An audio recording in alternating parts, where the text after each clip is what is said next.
Hola, ¿qué tal? Paz y bien. Les habla el Padre Rubén Francisco Bellante de la Argentina. Es para mí un gusto compartir una nueva edición de esta serie que hemos denominado Discernir lo que agrada al Señor. Es decir, los caminos del discernimiento espiritual, que son caminos que tenemos que transitar diariamente. No se trata de cosas extraordinarias solamente o especiales, sino descubrir que el discernimiento es una constante en nuestra vida cristiana. Por eso hay una necesidad de discernimiento en todo bautizado, en toda comunidad, en todo ministerio, en todo movimiento. Yo creo que en toda familia hay necesidad del discernimiento. Y esto es lo que queremos decir cuando, ante la realidad compleja de la vida que vivimos, ante tantas situaciones de presiones, confusiones, ¿no? Ante tanta también propuesta light, superficial, egoísta, egocéntrica, individualista, ante tanto bombardeo de los medios masivos de comunicación social, es tan importante saber quién soy, plantarme, parar la pelota, detenerme y decir, bueno, pero a ver, ¿quién soy? ¿De dónde vengo? ¿A dónde voy? ¿Qué sentido tiene mi vida? ¿Para qué estoy en este mundo? ¿Cuál es el sentido de mi creación? ¿Por qué fui creado original, único e irrepetible? ¿Por qué el Padre Dios, que me ama con entrañable ternura, con amor incondicional y gratuito, me busca porque quiere para mí un aporte único para este mundo y esta humanidad, que para mí también sea anticipo del cielo, de la vida eterna? Y aquí está el tema entonces de que el cristiano, el bautizado, tiene que realizar el proyecto, el plan original, único e irrepetible que el Padre Dios ha pensado para ti y para mí. Entonces digo, no siempre es fácil comprender lo que Dios quiere de nosotros. Esto es verdad. No siempre es fácil y además, con las circunstancias cambiantes de la vida y el hecho de que estamos a veces ajetreados, atareados, por allí estamos, como dije, confundidos y no siempre tenemos momentos de silencio, de oración, de contemplación. Muchas veces se nos torna difícil, incluso con acompañamiento espiritual y con discernimiento espiritual, se nos torna difícil encontrar lo que Dios quiere de nuestra vida. Bien, entonces yo creo que es importante que nos preguntemos ya, ¿cómo poder reconocer la voluntad de Dios en nuestra vida? ¿Cómo reconocer el proyecto, el plan original, único e irrepetible que el Padre Dios Creador tiene sobre nuestra vida? Sabiendo que ese plan, ese proyecto, es camino de plenitud, camino de felicidad, camino de profunda libertad interior. Que no se trata en todo caso, como muchos creen, de vivir aprisionado o presionado por hacer algo que no queremos, sino hacer coincidir nuestra vida con ese proyecto que el Padre Dios nos regala. Bien, esto por un lado. Por el otro, lo sabemos, ustedes y yo como cura diocesano, como párroco, ustedes como laicos, sacerdotes también, religiosos incluso, sabemos también que la vida cristiana es una realidad no estática, sino dinámica. Es un río que fluye. Entonces, muchas veces, ese ejemplo que he puesto alguna vez, ¿por qué el Señor elige pescadores y no agricultores para mandarlo como discípulos, ¿no? Para hacerlos sus discípulos? Bueno, porque decíamos alguna vez, aquí también lo dijimos, porque el agricultor, el campesino, ya conoce el camino al campo trillado, ya monótono, reiterativo, lo conoce de memoria, conoce hasta cada plantita, cada yuyito que hay en ese camino, a ese campo. En cambio, el pescador, aunque sea un pescador profesional, se pone todos los días delante del río o delante del mar y se pregunta siempre, bueno, ¿y hoy? ¿Y hoy, Señor, por dónde? ¿Por dónde? Porque no hay caminos, no hay señales. ¿Por dónde, Señor? Y entonces por eso el camino siempre es nuevo y el dinamismo de la búsqueda del corazón inquieto también es nuevo. Y eso es importante para todo bautizado y mucho más en el tercer milenio, mucho más en el siglo XXI y mucho más con el testimonio coherente, contundente y las palabras del Papa Francisco. Y además con la herencia que nos dejó el documento de Aparecida, que no es un documento que ya ha caducado, sino que está en plena vigencia para toda nuestra América. el documento de la Conferencia Episcopal de toda nuestra América Latina y el Caribe que se realizó en Aparecida, en la ciudad de Aparecida, en Brasil, y que se llama Documento de Aparecida, en donde se nos invita de nuevo a un encuentro personal con la persona viva de Jesús para transformarnos en discípulos y misioneros casa por casa, misioneros en cada ambiente, en cada vecindario, en cada cárcel, en cada hospital, misioneros también de la periferia del corazón humano, de aquello que el mundo tiene como execrable, tratando de integrar lo que el mundo justamente tira por la borda, los pedazos de humanidad que el mundo tira por la borda. O sea, entonces, digo, esto es vida, esto es fluir, porque finalmente no se trata de llegar, a ver, si me explico bien, a la vida eterna con el traje inmaculado, sin una sola mancha, sino a veces llegar, sí, embarrado y sucio, pero por haber levantado pedazos de humanidad, del barro de la vida, del barro de la marginalidad, del barro de las adicciones, del barro del pecado. De esos jirones de vida donde también hay gracia, porque es vida de Dios regalada y que ha sido rechazada. Entonces digo, la vida que es dinámica, se manifiesta en pensamientos, sentimientos, tendencias, actividades, elecciones continuas, proyectos diversos, ideas de por aquí y por allá que fluyen. Bueno, entonces justamente la vida cristiana tiene su comienzo, ¿dónde? En la conversión y en la fe. Conversión a una persona viva con la cual me encuentro, que es Jesucristo el Señor, y la cual me invita a seguirlo. Y eso es justamente la fe, seguir a una persona. Esa fe que es un regalo de Dios y que me lleva a adherir todo lo que soy y lo que tengo por mi libertad a esa persona. Y eso es lo que hace que el camino se torne dinámico, creativo, entusiasmante, ardoroso. Por eso no hay nada más divertido que la conversión, nada más entusiasmante que la conversión. Y por el contrario, una vida sin conversión es un catolicismo trillado, tedioso, monótono, aburrido, de bostezos insoportables, de museos, de momias. Pero justamente ahí está el punto. La fe cristiana tiene su comienzo allí, en la conversión y en la fe en Cristo Jesús, por el bautismo y el don del Espíritu Santo. Romanos 3, 6 y 8.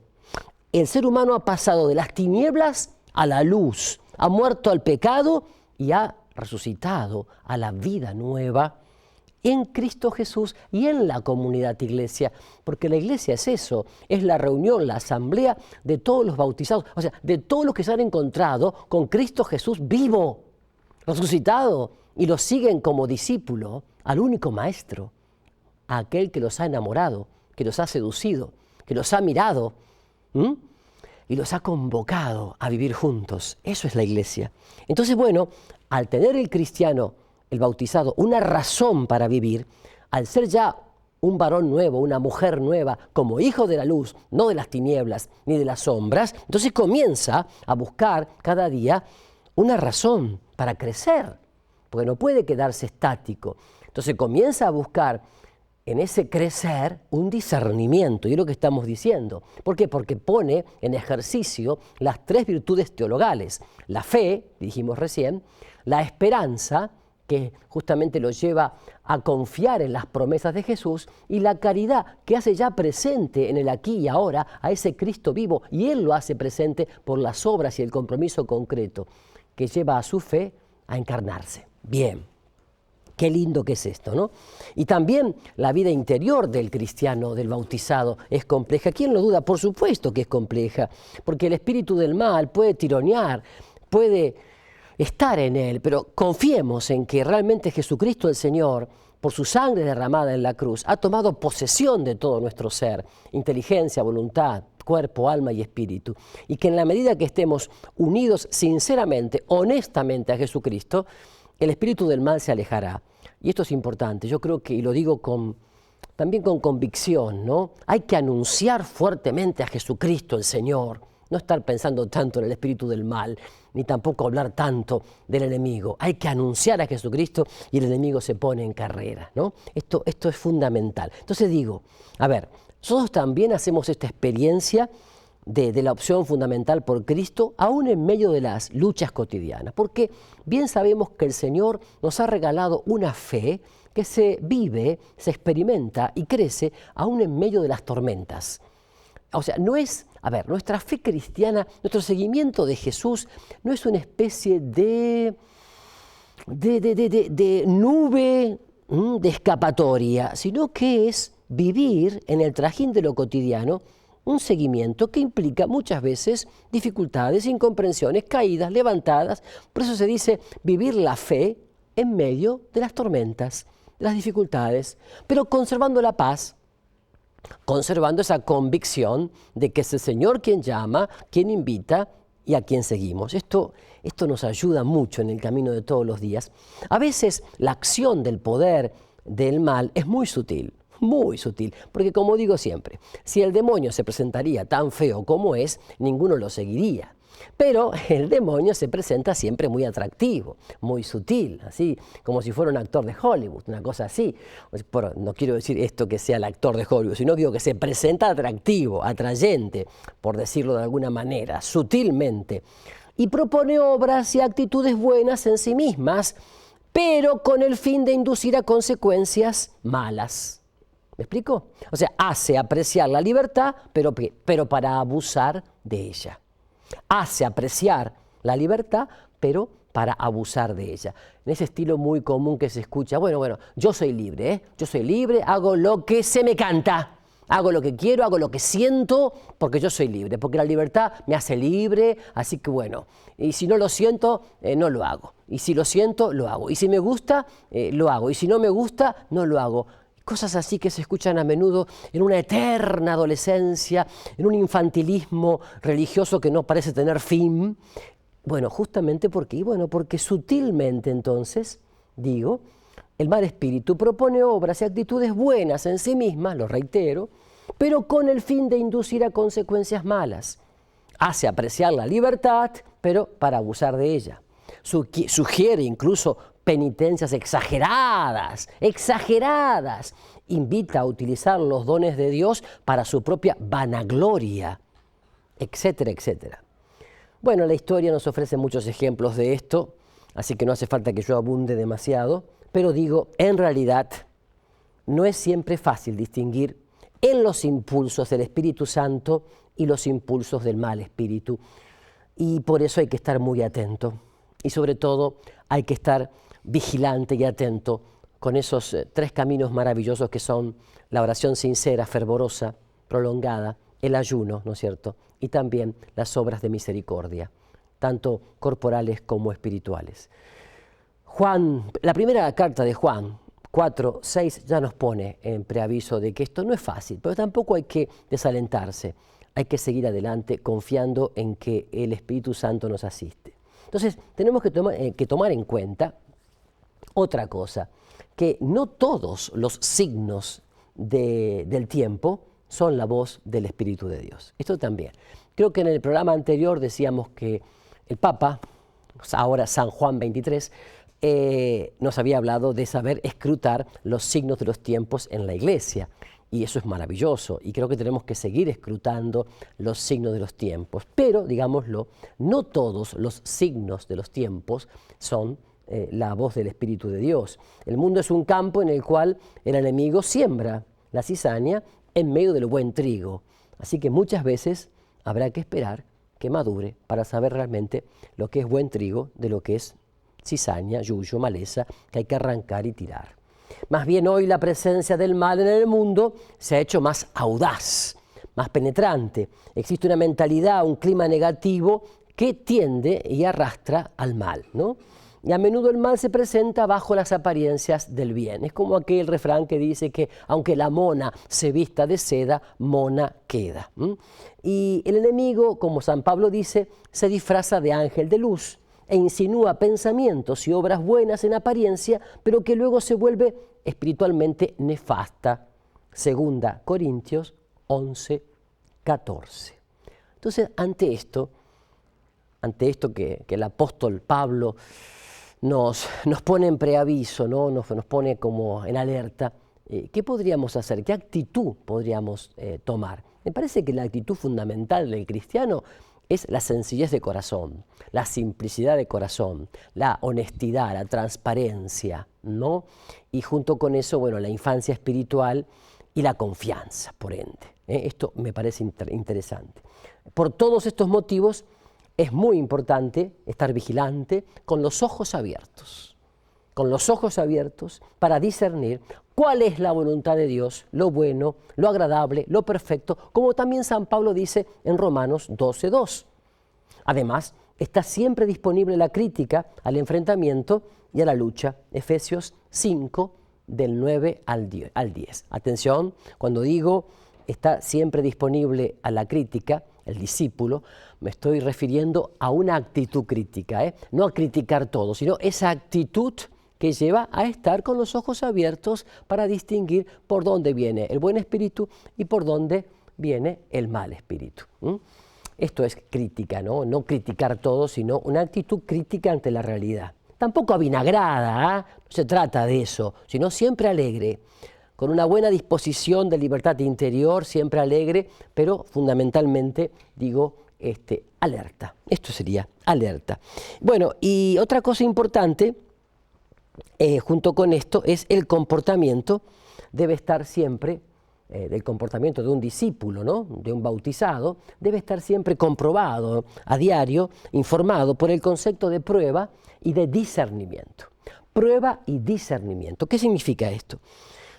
En primer lugar, cada bautizado tiene que saber examinarse diariamente a sí mismo. Examinarse a sí mismo, como dice San Pablo en 2 Corintios 13:5 y Gálatas 6:4, porque a los de Corinto, que tenían su fama, el apóstol les exhorta: examínense pues cada cual y coma así el pan y beba de la copa. 1 Corintios 11:28.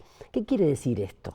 Que San Pablo decía a los corintios, una ciudad caótica, pero también a nosotros, en una gran Corinto, media universal.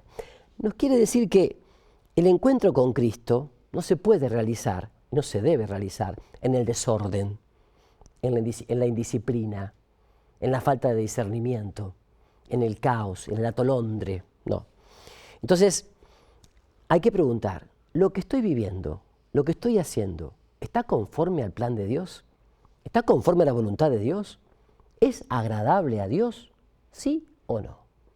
Y en segundo lugar, también es importante que el discípulo, es importante que el bautizado sepa examinar la mentalidad del ambiente. Claro, las diferentes situaciones y actitudes que la gente está viviendo, sus cuestionamientos, sus preguntas, sus dudas, sus angustias, sus miedos, sus temores, pero también sus adicciones. Todo eso que es propio del ambiente. Pero en el fondo, no para desesperarse, ni para entrar en un lamento insoportable, ni en espíritu de queja, sino para descubrir que a pesar de todo y con todo, la historia está en las manos de Dios.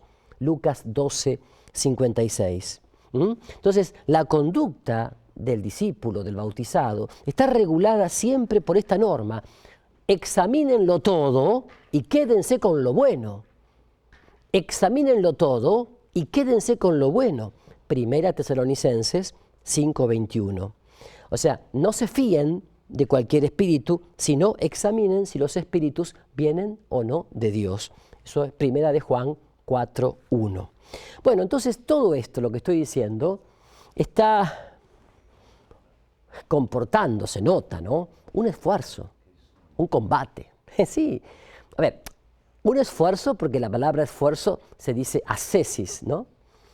Y combate en el sentido de que nuestra vida de peregrinos, de caminantes en la historia, y sí tiene mucho de combate diario, de un combate con mucha alegría, por supuesto, ¿no? Con mucha paz interior, con mucha libertad interior, pero combate al fin, ¿no? Y San Pablo lo expresa de muchas maneras cuando dice, por ejemplo, dice, revístanse de las armas de Dios para poder resistir a las acechanzas del enemigo. Efesios 6:11. O sea, hay algo de combate en las palabras de Pablo, de un combate a veces contra lo mundano en mí y contra lo mundano del mundo, hermoso, maravilloso, creado por Dios. Entonces, es preciso buscar no lo que agrada a lo mundano, sino lo que agrada a Dios. Y esto es una búsqueda sincera, honesta, de todos los días que le pasa a todo bautizado que ha tenido un verdadero encuentro con Cristo Jesús. Atención a esto, no me refiero solamente al bautizado que vive de ritos, que vive de cumplimientos, de devociones, o lo que es peor, de fundamentalismos ideológicos, sino al que ha tenido un encuentro con la persona viva de Jesús. Esto es importante. Además, el discernimiento es una constante de la vida cristiana en el mundo. No se puede estar, o no se debe estar hoy en el mundo sin hacer un verdadero discernimiento. Si me trago todo lo que me está diciendo, el argumento que me presenta la novela mexicana, colombiana, argentina o brasilera, o lo que me dice CNN, o lo que me dice TN, o TV Azteca, o Telemundo, sin ver si todo eso está acorde con lo que mi Padre Dios en Jesús y por el Espíritu Santo me está suscitando, evidentemente no estoy haciendo un discernimiento y por lo tanto estoy perdiendo la oportunidad de también conocer los pasos de Dios por todos esos ámbitos que nombré así por nombrar, y podrían ser muchos más, muchos más. También lo que tiene que ver con la política, con el poder, con el deporte y todas las connotaciones económicas del deporte, sobre todo el fútbol y otras cosas más. Entonces es importante que tengamos una actitud desde la palabra, desde el Espíritu Santo, alegre siempre, con libertad interior también, pero contundente. Aunque los demás digan, oh, pero vos también, no importa, no importa. Esto es lo que como hijo de Dios, como hija de Dios, siento en mi corazón que el Señor me dice. No rechazo nada, no soy intolerante, pero evidentemente tengo una postura. Tengo un punto de vista, que es mucho más que la vista de un punto. Es ¿cómo decirse? Un plantarse ante el mundo, ante la sociedad, ante la iglesia, de acuerdo a este proyecto, este plan que el Padre Dios me da en Jesucristo el Señor. Entonces por eso el discernimiento es una constante de la vida cristiana en el mundo, que quede claro esto, y también Él organiza toda su vida con espíritu de inteligencia. Es propio del discípulo, del bautizado, organizar su vida con un espíritu de intellectus, ¿no? Y según lo que le agrada a Dios, según lo que es verdadero, bueno y santo. Él sabe que tiene que someterse al juicio inminente de Dios. Dios escruta el corazón del ser humano y éste discierne. Ya desde ahora examina nuestro corazón. San Pablo dice en 1 Tesalonicenses 2:4. Ya desde ahora examina nuestro corazón. Entonces, otra cosa muy importante es la capacidad de discernimiento. Claro, la capacidad de discernimiento, ¿por qué? Porque dijimos que por el bautismo y la confirmación, el bautizado tiene capacidad de discernir, porque ha recibido el don del Espíritu Santo, principio dinámico y norma de actuar. El Espíritu Santo, dijimos también, es espíritu de verdad. Juan 14:17. Es quien nos guía hacia la verdad completa. Juan 16:13. Él habita en cada bautizado y en la iglesia como en un templo. Juan 14:17. Y actúa en lo íntimo de cada uno, iluminando y conformando a todos, haciéndonos partícipes de la vida neumática presente plenamente en Cristo. Primera de Juan 5:20. Con todo lo que estoy diciendo, que no es poco, vamos descubriendo que el bautizado, abierto a la acción del Espíritu Santo y dócil a las inspiraciones de ese Espíritu, se va transformando lentamente en aquel que va captando los designios de Dios en su vida. Y lo va captando de tal manera que se va haciendo instrumento y canal de esos designios para sí mismo y para cuantos los rodean. Por eso se transforma en antorcha, se transforma en luz, luz que ilumina, que da calor. Pues bien, esto es lo que tenemos que ser los bautizados que sabemos abrirnos a la acción del Espíritu para que ese Espíritu sea dinámico en nosotros y fluya de manera que podamos discernir lo que agrada al Señor, lo que es bueno, lo perfecto. Y es esto, finalmente, lo que te pedimos en este momento al concluir este segundo capítulo de esta serie, discernir lo que agrada al Señor. Señor, ¿qué te agrada? ¿Qué te agrada? ¿Qué te agrada que busquemos, Señor? ¿Qué te agrada que hagamos, Señor? Danos a conocer por el Espíritu Santo esto cada día.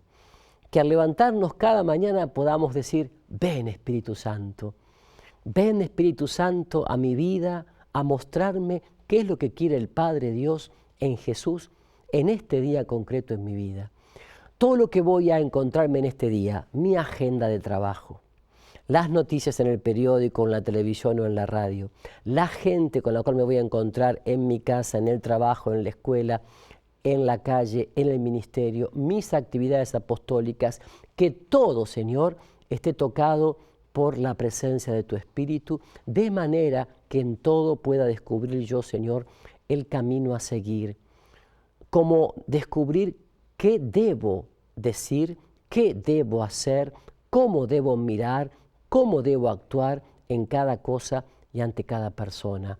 Dame esa capacidad, Señor, realmente de estar escrutando en cada situación tu presencia, pero con un corazón simple, sencillo, abierto, confiado, Señor, sabiendo que me estás sosteniendo con la presencia de tu Espíritu Santo. Que así sea para todos nosotros, para ustedes y también para mí. Y que el Señor los bendiga con su gracia, paz y bien.